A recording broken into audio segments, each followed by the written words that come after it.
Salibonani ma viewers lama subscribers AVG reality channel igama ngumxolisi isibongo ngesakoncube ngethemba liphilile kungomvulo kunje ngizathanda ukuthi ngithathe isikhathi esincane ngikhulume nabantu abalama Zimbabwe exemption permit aba applyela ukuthi baqhubeke behlala kwele South Africa kulembuzo ethile engihlangana layo emayilana lokuthi abantu benze njani ukuze ba move from iZEP besiya ku general work visa ngenxa yokuthi abanengi badidekile ukuthi njengoba sokukhulunywe ukuthi ama waiver sokukhitshwe ezinye izinto ezithile benze njani kusiya phambili baphikisana abantu abanye bathi kusadingeka ukuthi ba apply ama waiver abanye bathi sesi apply ama waiver sesisiya submit sesibhukile lama appointments senze njani so izo lezi izinto engifuna ukuthi ngikhulume ngazo lapha okokuqala ukuthi uminister ukhiphe izinto ezimbili ebezisenza ukuthi kufanele ukuthi umuntu oku ZEP adlule ku waiver engakayi ku mainstream general work visa yase South Africa lezi zinto ezimbili yincwadi ye-evaluation from i-South African Qualifications Authority abawenzayo ukuthi nxa wena ule qualification yakho oyithole kwenye indawo kumbe elizweni lakho eZimbabwe for that matter in this particular instance kumele ukuthi uhambise incwadi yakho yalezo zifundo ku South African Qualifications Authority bafike bayicheke ukuthi bona i-qualification yakho leyo bayibeka ngapi compared to ama qualifications ase South Africa okubizwa kuthiwa yi-NQF level so bangakwenza lokho bese sithi okay wena i-degree lakho mhlawumbe lilingana ne-diploma lapha eSouth Africa usuqhatshwa njengomuntu kumbe usuphathwa njengomuntu ole diploma lapha eSouth Africa in that particular field so uminister wasesithi yena abantu laba abaku ZEP baphiwe a special dispensation permit ngemva kokunanzelela ukuthi behlulekile ukuthi bathole i-permit yase South Africa kulawo avele available ngenxa yokuthi abayifundelanga lemsebenzi benza imisebenzi le eyabantu abangafundanga ebizwa ngokuthi yi-low skill sikhuluma ngabantu abasebenza ema-restaurant sikhuluma ngabantu abasebenza ezingadini sikhuluma ngabantu abasebenza ema-kitchen so uminister wasesithi yena ngemva kokubana bephiwe la ngoba baphiwe ngenxa ukuthi behlulekile ukuthi bazitholele bona lawo ma permits bagcina siba ngabantu abasebephila ngokubalekela amapolice so basebephiwa leyo special dispensation permit based on the fact ukuthi abafundanga wasesithi uminister so akusoze kube fair kulaba bantu ukuthi bese sithi thina jikijiki sesibafuna ama qualifications bona sisazi ukuthi abalawo wasekubeka eceleni lokho ke okwesakha wasesithi okwesibili kule ncwadi elemigoma lemibandela eminengi kakhulu ebizwa ukuthi yi-Department of Employment and Labour Certificate i-certificate osithola nxa sokubuzwe imibuzo eminengi wadlulwa emigomeni lemibandela le eminengi njengokuthi why kumele ukuthi kube nguwe usuqhatshwa lapha khona umsebenzi lo kulama South Africans angaka awufunayo uminister wasesithi akwenzi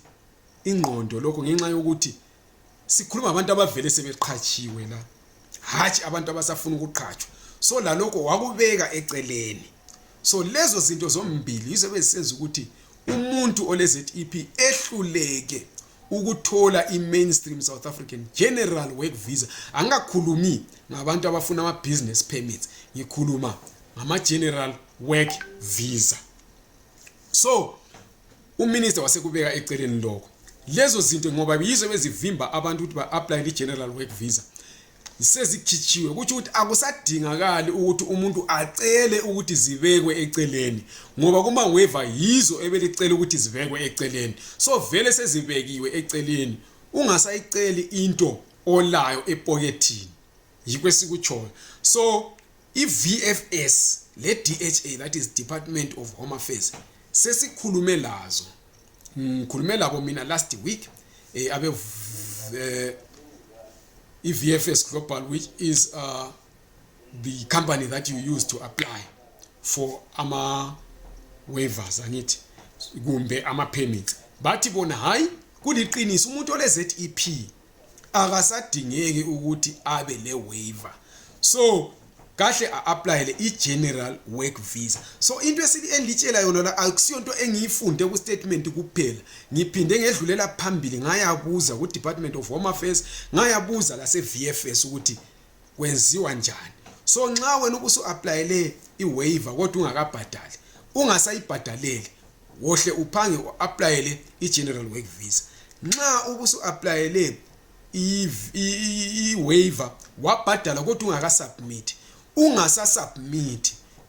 ihle u-applyele i-general work visa nxa kade subhadele wabhuka i-appointment ungasahambi ngoba bazafika bekujikise ihle wena u-applyele i-general work visa ngithemba sezwisisana ngoba ngikhuluma nje sengikhulume labantu abanye bekumele ukuthi bahambise ngeThursday abanye bekumele ukuthi basubmit ngeFriday abanye bekumele basubmit namhlanje abasizakalanga batshele kwathiwa akusadingeki lokho so kufanele li-applyela i-general work visa kodwa nxa wena ungumuntu o-applyela i-business permit kumbe i-critical skills visa ungakabi la i-critical skill at the level efunakalayo ngisadingisisa ukuthi wena kumele wenzeni udlule ku-waiver yini kumbe la uhlu applyela i-general work visa so lokho yinto engisayidingisisa kodwa ngicela ukuthi ngikubeke kucace futhi ukuthi i-message le ngiyipha specifically abantu abalama Zimbabwean exemption permits hathi abangela so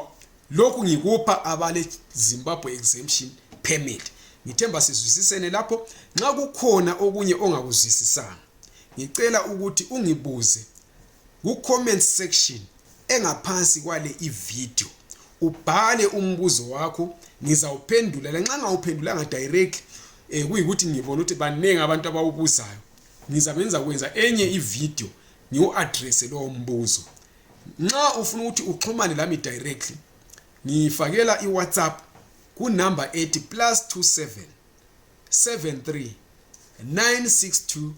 3075 ngizayiphinda futhi +27 73 962 3075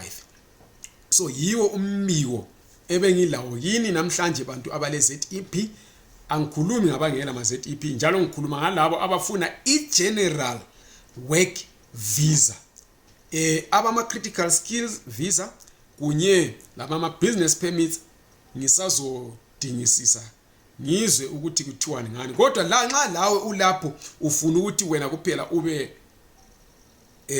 uqhubeke ulapha ngosemthethweni you can apply for a general work visa kube sokusiba labanye abathi bona bafuna uapplyela iZEP extension bese beapplyele iZEP extension benze njani nxa ususubmitile for iZEP extension unfortunately usokumele ulinde i-outcome ngoba ungahamba uyapply for i-general work visa ngapha wena usu-applyele iZEP extension kungasuka kube lengxabano phakathi kwama applications akho omabili kugcine kusiba le confusion awungeke kube lama permits ayi2 ngasikhathi sinye ungumuntu oyedwa nxa ungakayi applyela ufuna uyi-applyela iba kwazi ukuthi i-expire next year mhla ka-28 November 2025 then kube labantu ababuza ukuthi ama-ZEP yona ama-general work visa la i-deadline yoku-applyela yiphi i-ZEP yakho olayo i-expire mhla ka-31 December 2024 so wena ungathatha isikhathi unga-applyanga isikhathi siza kuphelela we are left with less than 4 months ukuthi sifike mhla ka-31 December 2024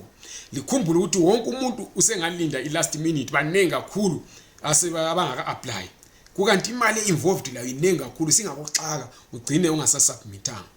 kukanti ungazusubmit nge-late ube yi-late comer njenga last time liyakhumbula ukuthi last time kwagcina sokunzima ukuthi abantu bathole ama-slots lapha abahlala khona especially eGauteng ngoba wonke umuntu besefuna islot esephela ama-slots abantu begcine belusa izimali eziningi sebetransfera besiya phandle kweGauteng ukuthi bayosubmita khona so i-advice yami ukuthi applyani njengamanje ukwenzela ukuthi nxa selijaha ukuya ekhaya uvele usazi ukuthi uhamba nje uchiya izinto zakho zisezingeni kumbe zisendleleni yokuthi zi-addresswe Ngiyabonga kakhulu, libe losuku oluhle, lingakhohlwa ukusubscribe kuli channel nokulike ivideo le kunye lokuyishare.